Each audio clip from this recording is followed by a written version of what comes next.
2. All right, peace and blessings, and welcome to another episode of the Author Spotlight here on Self-Publishing 30 Days podcast. I am your host, Rob YB Youngblood, and I'm sitting here with Monique A.J. Smith. Did I say that correctly? Absolutely. I love it, Monique. Thank you so much for joining me. Monique and I actually connected through LinkedIn. We've been connected for quite some time. And I noticed that, Monique, you're doing some things in the athletic arena.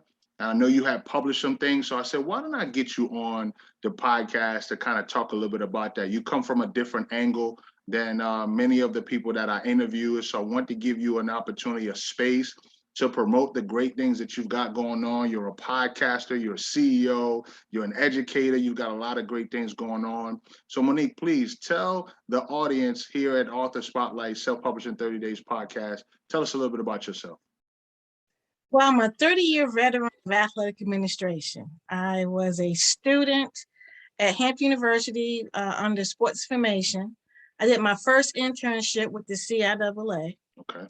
And then I did a little bit dibbling dabbling in television. I interned at BET and promotions and then the local TV station. But I just did not like having creativity happen in 24 hours. Mm-hmm. So I like sports information. Slogans come to me very naturally. Okay. And promoting people comes to me very naturally. Okay. And so I liked promoting the teams. Even if they were losing, I could still get a player all conference if we had a losing record. I was pretty good with that. I like that. And so my first job was sports information director at St. Paul's College in Lawrenceville, Virginia. And then, fate would have it that I became athletic director at 28 years old at St. Paul's College. And I'll just be honest, by default. But I got the offer while I was working the Olympics. And I didn't think I was ready, but then the bomb went off. And I said, life is short. I'll go ahead and take this position with the support of the staff. And I remained there for 2 more years. And then, I got to say this, she went to Virginia Union. My guy beat up Ben Wallace for all conference all 3 years, all 4 years, all 4 years. And Antoine Smith, I had Antoine Smith with me. And then I went Division I and worked at the University of Maryland Shore for 2 years in compliance. And then the commissioner said, come on back home. So I went back to the PIAA as the PR director. And while I was there for 13 years, I was promoted several years, ended up being like the chief of staff, director of governance, oversaw compliance and PR. And in 2013, I put my shingle out time as a consultant, because I've been a consultant since 2005, because many of the women in the Ciaa went on to become athletic directors. So I would have retreats to be able to address some of the issues to get them ready for the position. And I'll be very honest, it really wasn't about skill set, it was really about mindset, and how to deal with the politics and whatnot. And so how to position them. And again, the promotion piece comes about. I put them on a championships committee, and then all of a sudden the university gives them the respect that they deserve. Right. So 2013, I just take that nationally with my company, Seeds of Empowerment, because that's what I do. I just plant seeds to lead others to greatness. And the podcast came about because I love the professional development when I was with the conference office, and I just taken it nationally. And so that started 8 years ago. I interview African-American female athletic administrators every week about their career path, their advice for others, and any initiatives that they have. And then I did the magazine. The magazine, I just got 2 issues out, about to close on the 3rd issue. I have been trying to get my women and my clients, you've got to be able to take control of your expert marketing. Right. Because the day of just doing your job, holding your head down, are over. Over. And so I try to get them to crystallize their specialized knowledge into a story, like I'm telling you now. That's right. That's right. And so that they can be able to even have the confidence in an interview, And more important, just like the young man I told you about our conference, that if a person sees their name on a list to come bring them in for an interview, it will become recognizable because they've already seen her somewhere. That's right. That's right. I love you starting out this way, because first of all, we probably have to give a little bit of clarity, right? So when you start talking about CIAA, I know what CIAA is. Yes. But some of our listeners and folks that's watching this on our YouTube channel, they may not know what CIAA is. So can you break down CIAA? Can you tell us what St. Paul's College is all about? Because for those of you who are HBCU alumni, this probably makes sense. People know about the MEAC and they know about the SWAC and they know about all those other conferences. But break it down for us. What is the CIAA? And tell us a little bit about St. Paul's College. Well, I will start with St. Paul's College. Okay. St. Paul's College is a former college in Virginia, on Southeast, right before you go to North Carolina. Okay. And it was started right after emancipation, just like Hampton. But it closed its doors, unfortunately. But I was blessed to work for the very first female athletic director in the CIAA, which happens to stand for Central Intercollegiate Athletic Association. It began as colored. Yeah, the C actually stood for color. That tells you how long ago. It's over 100 years old conference of HBCUs. And actually the MEAC was birthed from the CIAA. The MEAC began in 1970 as Division. So it's a Division II conference. Okay. And again, I have been for 13 years, but even when I worked for the for St. Paul's College, I was contracted out to run the press room of the conference basketball tournament and to run the volleyball championship. So you mentioned something about the Olympics, and then you mentioned the bomb went off. So I'm putting two to two together. But can you notate so I could just confirm if I'm right? Which Olympics are you speaking of? Oh, 1996 in Atlanta. In Atlanta. Okay. Yep. So you had the opportunity. You did some work with the Olympics. Another opportunity opened up. You said, "Listen, hey, life is short. Let me go ahead and take advantage of this opportunity, because you just never know when that opportunity is going to come again." Correct? Yeah. Yeah, that's good. And then from that, as a result of that, you had some other additional doors open. Talk a little bit about the podcast and how that podcast has played a role in assisting you with getting your message out. Because I want to pivot once we address that, because the type of author you are, it's a little different, because you're focusing on publication in terms of a magazine. So I want to get into that in a moment, but talk a little bit about your podcast and what's the name of your podcast, how can people find it, and what's the main theme of it? You touched on it a little bit, but let's go a little deeper. Okay, well, before I get right there, I do want to say in your platform, I am a co-author. Yep. Okay, yep. I am a co-author of a chapter that does cover my athletic administrative journey. Yep. And it does cover about the Atlanta and the bomb and how it impacts how I lead. Okay. And so in the name of that one is name of the book is Removing the Face. Removing the Face. Love it. Okay. But my chapter called Public Figure Mask. I want to take the mask off, because being one of the first, you have a lot of pressure on you. Yeah. And because of my podcast, and because I'm a leadership strategist for athletic departments, individuals who wish to advance, I have to take the mask off and say, if you want to be in this business, and the fact that there's so many moving parts, especially now, when name, likeness, and image and whatnot, and the pandemic, you're going to have to do some self-reflection, because it's not an easy thing to be able to have to hit a wall.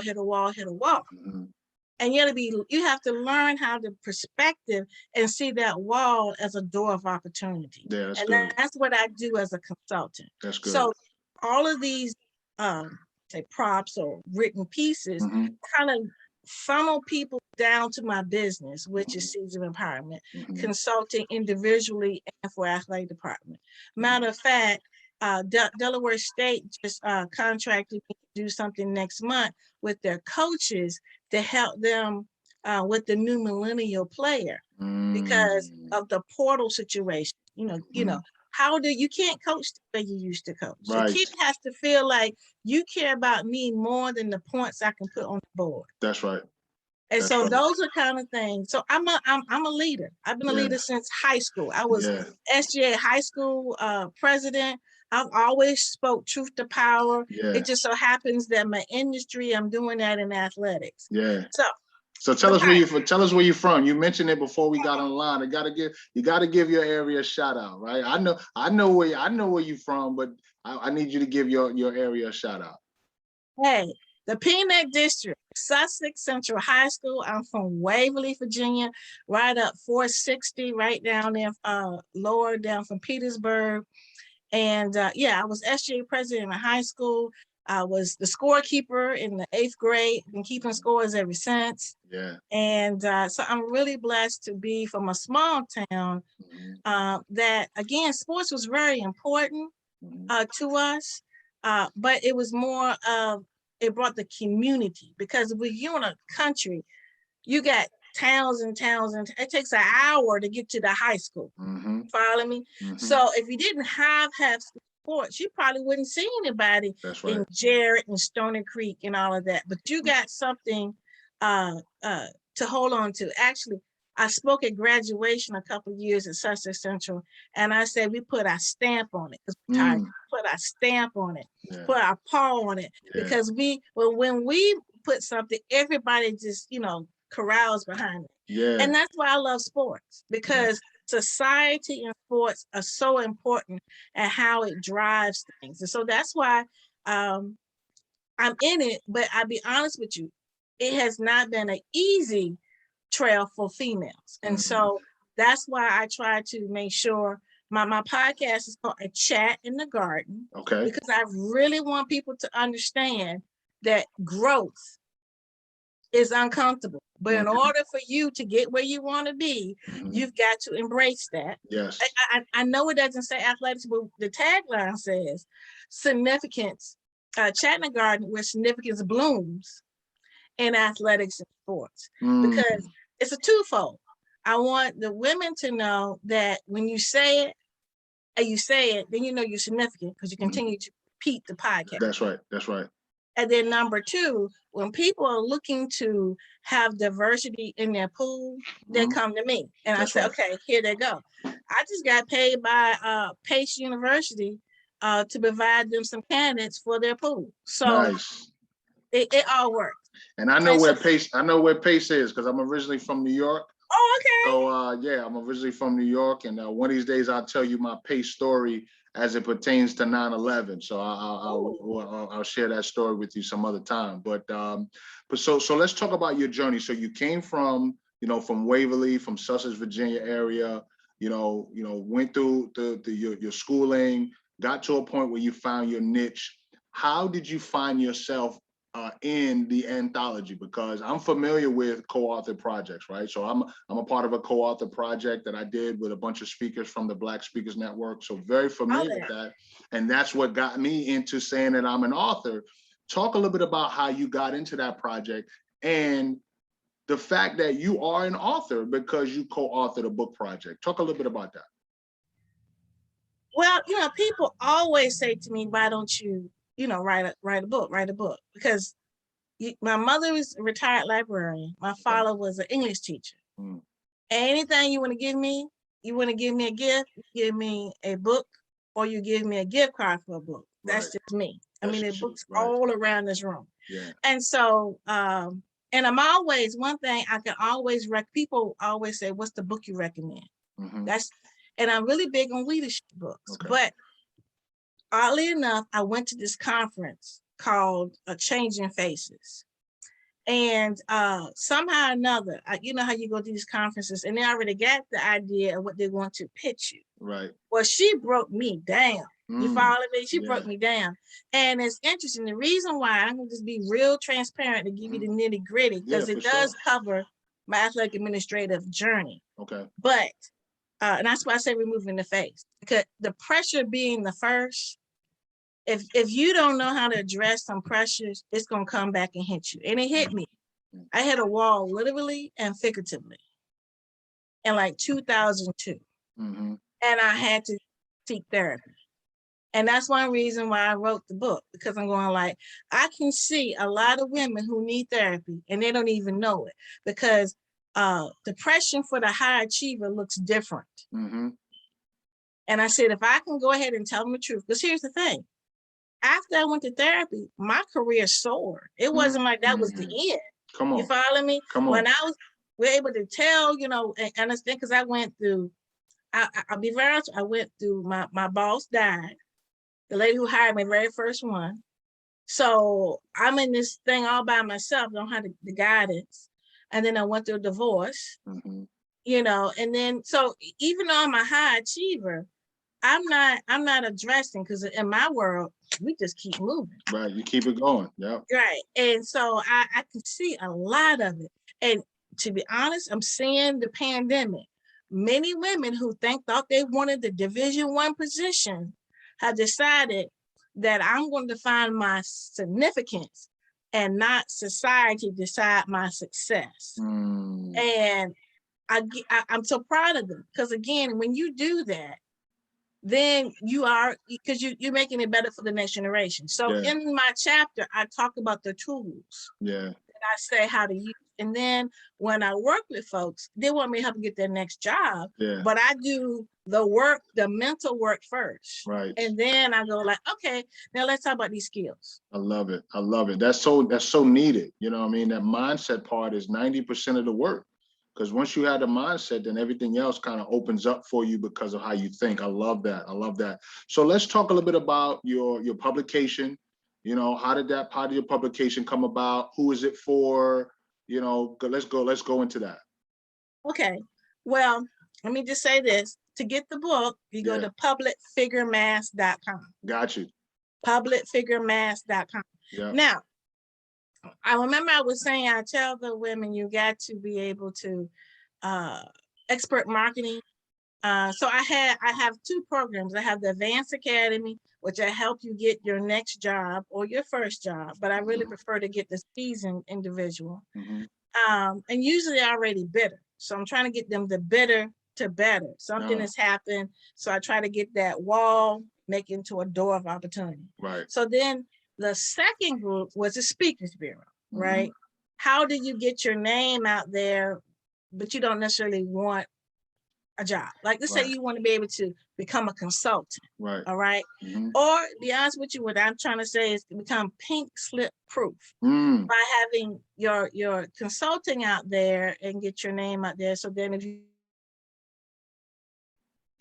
get the pink slip, you don't have to start from scratch and you're like, who are you?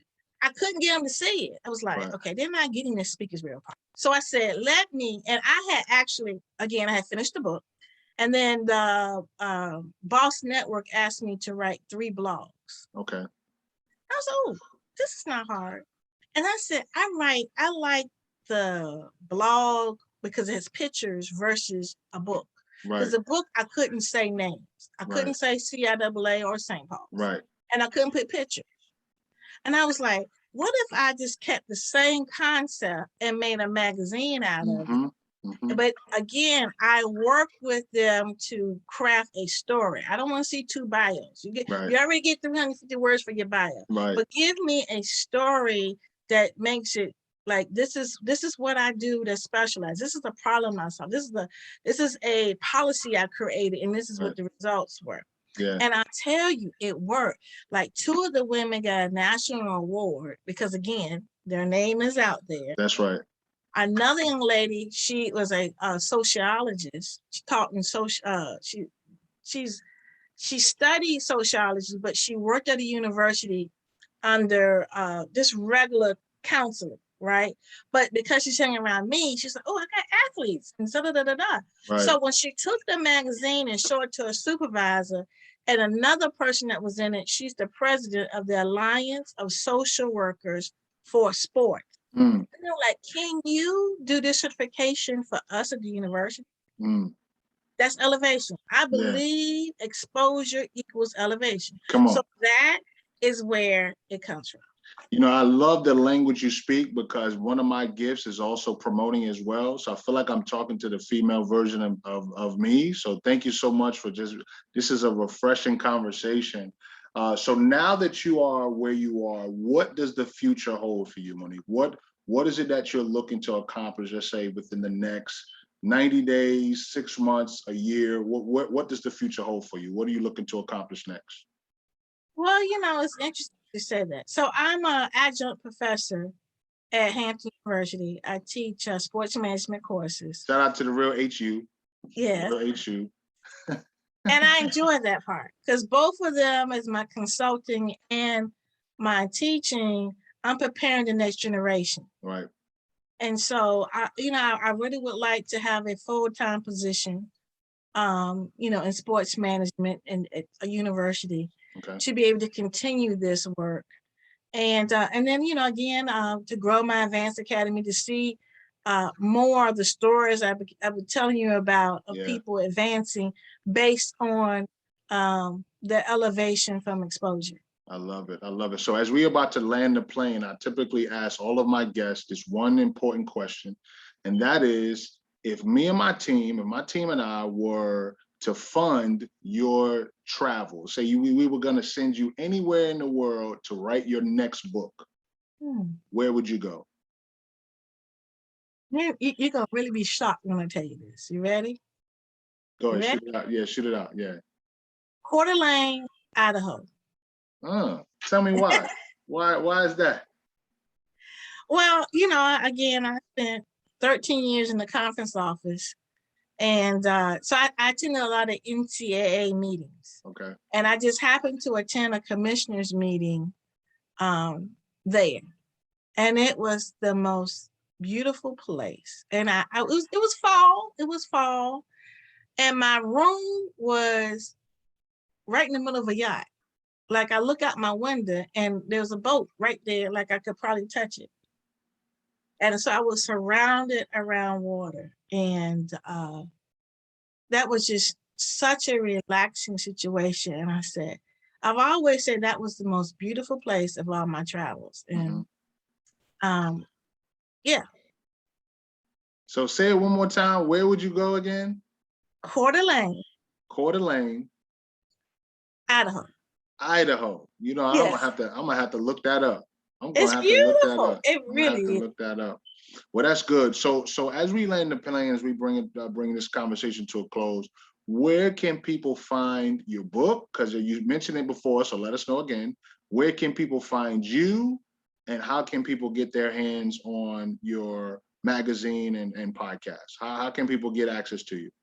Okay, well, the book is publicfiguremask.com. Just make it real simple. But my whole store is payhip.com/seeds of empowerment. Okay. So my magazines are there. Also, the PDF version of my magazine is there. And I think, Gary said there's one of my magazines right there. Love it. And Love it. And then I really like to engage where we became connected, which is LinkedIn, Monique A.J. Smith. Again, yeah. Love it, love it, love it. We've been talking to Monique A.J. Smith, athletic extraordinaire, all things helping women reach the next level. And so we're truly, truly excited and grateful that you graced our presence here on the Author Spotlight Self-Published in 30 Days podcast, where our focus is on empowering authors to know that this is the year for your new book. So we want you to remember, be encouraged, be blessed, but most of all, share the faith. And the way that you do that is by walking in your gift, because your gift will make room for you. We'll see you next time. Peace.